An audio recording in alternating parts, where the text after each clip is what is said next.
Hello friends, स्वागत है आप सभी का। और आज हम लोग डिस्कस कर रहे हैं top 35 question for railway group D and railway and SSC.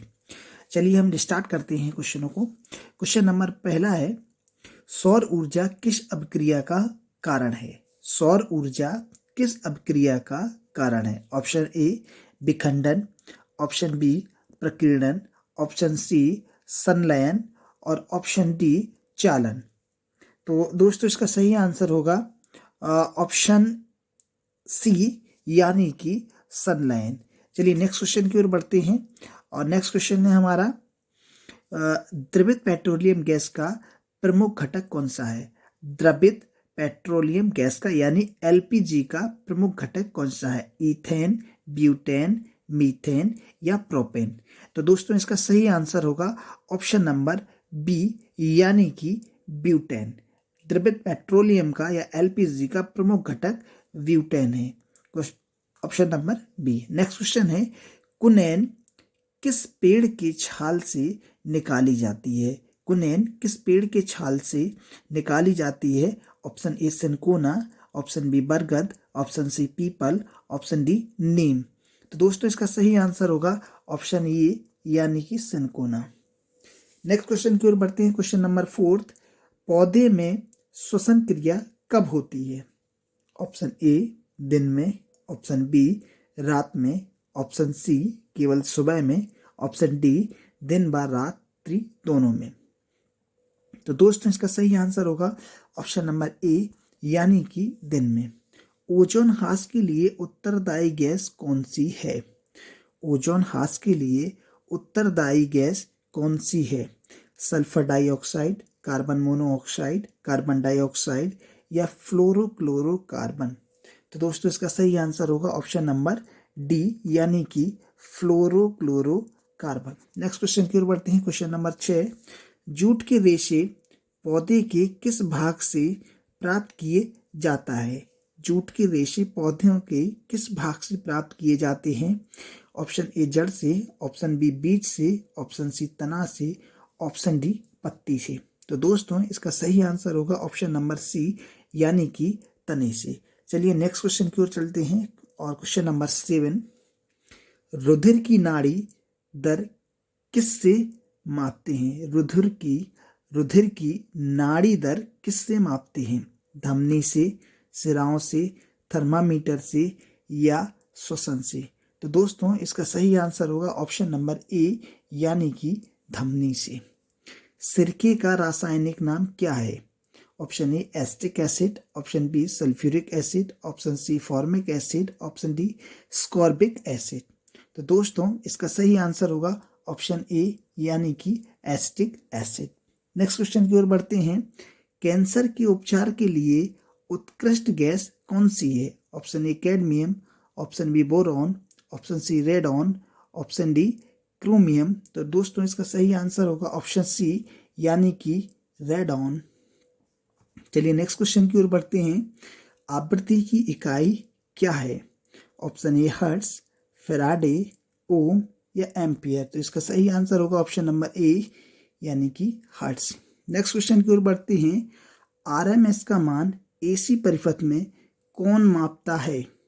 RMS का मान एसी परिपथ में कौन मापता है? Option A ammeter, option B AC meter, option C electrometer, option D calorimeter. तो इसका सही आंसर होगा ऑप्शन बी यानी कि एसी मीटर। चलिए नेक्स्ट क्वेश्चन की ओर बढ़ते हैं। क्वेश्चन नंबर 12, मोटर कार के धुएं से मानसिक रोग किस तत्व से के निकलने के कारण होता है? मोटर कार के धुएं से मानसिक रोग किस तत्व के निकलने के कारण होता है? ऑप्शन ए सीसा, option B carbon, option C nitrogen, option D carbon monoxide. तो दोस्तों इसका सही आंसर होगा ऑप्शन ए यानी सीसा। नेक्स्ट क्वेश्चन की ओर बढ़ते हैं।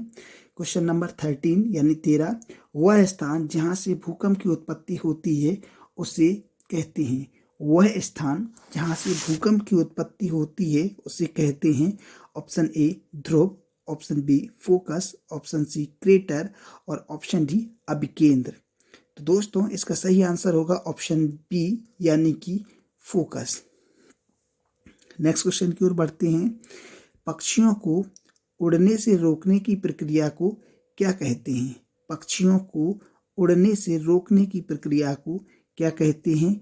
ब्रीलिंग, स्टॉपिंग, फेलिंग या इनमें से कोई नहीं। तो दोस्तों इसका सही आंसर होगा ब्रीलिंग, option number A. Next question है, उंगली या अंगुली के नाखून में विद्यमान प्रोटीन क्या कहलाता है? सभी लोग जानते होंगे। Option A globin, option B renin, option C aspirin, option D इनमें से कोई नहीं। तो दोस्तों इसका सही आंसर होगा ऑप्शन ए यानी कि ग्लोबिन। नेक्स्ट क्वेश्चन है, गैसीपियम जाति किसका साधारण नाम है?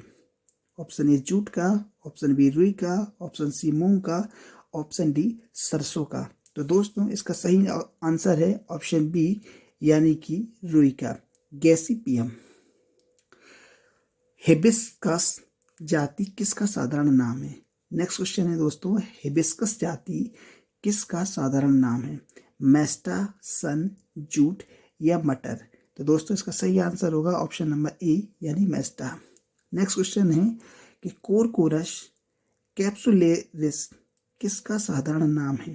कोरकोरस कैप्सुलेरिस किसका साधारण नाम है? ऑप्शन ए रुई का, ऑप्शन बी जूट का, ऑप्शन सी गन्ने का और ऑप्शन डी मसूर का। तो इसका सही आंसर है दोस्तों ऑप्शन बी यानी जूट का।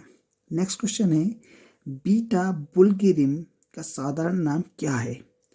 बीटा बुल्गेरिम का साधारण नाम क्या है? ऑप्शन ए गन्ना, ऑप्शन बी मूंग, ऑप्शन सी चुकंदर, ऑप्शन डी इनमें से कोई नहीं। तो दोस्तों इसका सही आंसर होगा ऑप्शन सी यानी चुकंदर। नेक्स्ट क्वेश्चन की ओर बढ़ते हैं। रुई रेशा की उत्पत्ति कहाँ से हुई है? Option A Bharat, option B Australia, option C Brazil, option D Singapore.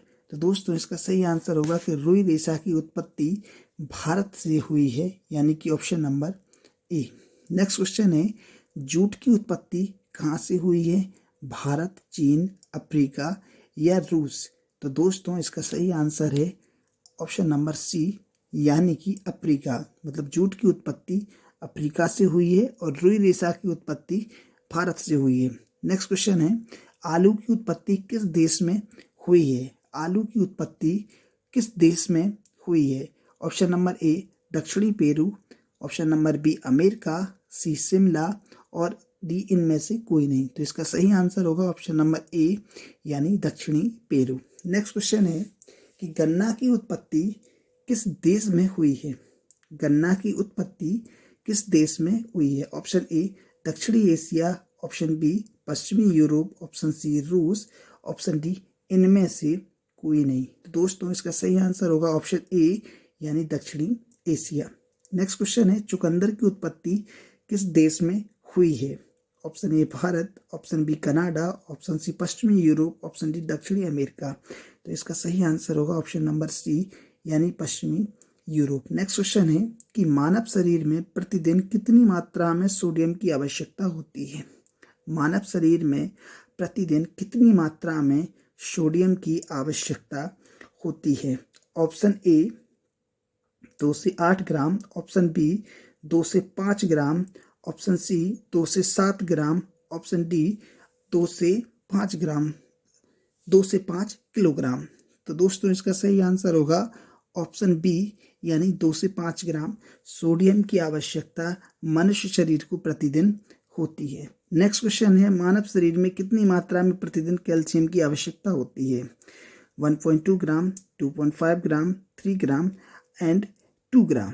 तो दोस्तों इसका सही आंसर होगा ऑप्शन नंबर ए यानी 1.2 ग्राम।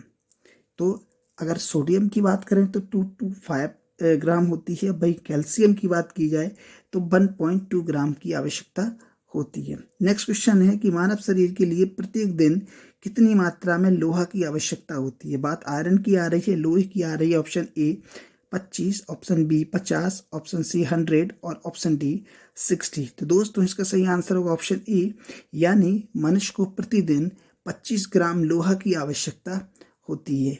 ऑप्शन नेक्स्ट क्वेश्चन की ओर चलते हैं। क्वेश्चन नंबर 28, इसमें लिखा है कि आयोडीन मानव शरीर के लिए प्रत्येक दिन किस मात्रा में जरूरी है? Option A 20 gram, option B 80 gram, option C 60 gram और ऑप्शन डी 10 ग्राम। तो दोस्तों इसका सही आंसर होगा ऑप्शन ए यानी 20 ग्राम। नेक्स्ट क्वेश्चन है क्वेश्चन नंबर 29। औसतन मानव मस्तिष्क का वजन कितना किलोग्राम लगभग होता है? औसतन मानव मस्तिष्क का वजन कितना किलोग्राम लगभग होता है? Option A 1.46, option B 2.46, option 3.46, option D 4.46। तो दोस्तों इसका सही आंसर होगा ऑप्शन ए यानी 1.46। औसतन मानव मस्तिष्क का वजन इतना किलोग्राम लगभग होता है। नेक्स्ट क्वेश्चन की ओर बढ़ते हैं दोस्तों कि विटामिन डी की कमी से होने वाला रोग कौन सा है? विटामिन डी की कमी से होने वाला रोग कौन सा है? अरक्तता, रिकेट्स, बेरी या इनमें से कोई नहीं। तो दोस्तों विटामिन डी की कमी से होने वाला रोग जो है वो है रिकेट्स। विटामिन डी की कमी से होने वाला रोग जो है वो है रिकेट्स। नेक्स्ट क्वेश्चन की ओर बढ़ते हैं कि तुल्यकारी उपग्रह की परिक्रमण की अवधि कितनी होती है? तुल्यकारी उपग्रह की परिक्रमण की अवधि कितनी होती है? 48 घंटा, 72 घंटा, 24 घंटा या 96 घंटा। तो दोस्तों इसका सही आंसर होगा ऑप्शन नंबर सी यानी कि 24 घंटे। नेक्स्ट क्वेश्चन है विद्युत धारा को मापने वाले यंत्र क्या कहलाते हैं? वोल्टमीटर, अमीटर, पायरोमीटर या बैरोमीटर। तो विद्युत धारा को मापने वाले यंत्र कहलाते हैं अमीटर। किसी वाहन के पश्च दर्पण में कौन सा दर्पण लगा रहता है? किसी वाहन के पश्च दर्पण में कौन सा दर्पण लगा रहता है? अवतल, समतल, उत्तल या इनमें से कोई नहीं। तो पश्च दर्पण के लिए लगा रहता है उत्तल दर्पण। नेक्स्ट क्वेश्चन है कि प्लाज्मोडियम विवाएक्स किस रोग का कारण है? मलेरिया, डेंगू ज्वर, फाइलेरिया या सोने की बीमारी। तो दोस्तों इसका सही आंसर है ऑप्शन ए यानी कि मलेरिया। नेक्स्ट क्वेश्चन की ओर बढ़ते हैं कि आवर्त सारणी का आविष्कारक है। आवर्त सारणी की खोज किसने की थी? जेम्स चैडविक, रदरफोर्ड, मेंडलीफ या इनमें से कोई नहीं। तो दोस्तों हम सभी लोग जानते हैं कि मेंडलीफ की आवर्त सारणी है, यानी कि आवर्त सारणी की खोज किसने की थी? मेंडलीफ ने। नेक्स्ट क्वेश्चन है वह प्रक्रम जिसके अंतर्गत ठोस पदार्थ को गर्म करने पर वह द्रव की अपेक्षा सीधे गैसीय रूप में परिवर्तित हो जाता है क्या कहलाता है? तो दोस्तों बाष्पीकरण, प्रभाजी आसपन, आसपन या ऊर्ध्वपातन। तो दोस्तों इसका सही आंसर होगा ऑप्शन नंबर डी यानी ऊर्ध्वपातन, जिसको इंग्लिश में हम लोग सब्लिमेशन कहते हैं। तो दोस्तों आप कमेंट करके जरूर बताइएगा कि ये वीडियो आपको कैसा लगा और जरूर इसको अटेम्प्ट करिएगा, क्योंकि ये इंपॉर्टेंट क्वेश्चन है जो एग्जाम पॉइंट से बहुत ही इंपॉर्टेंट होते हैं।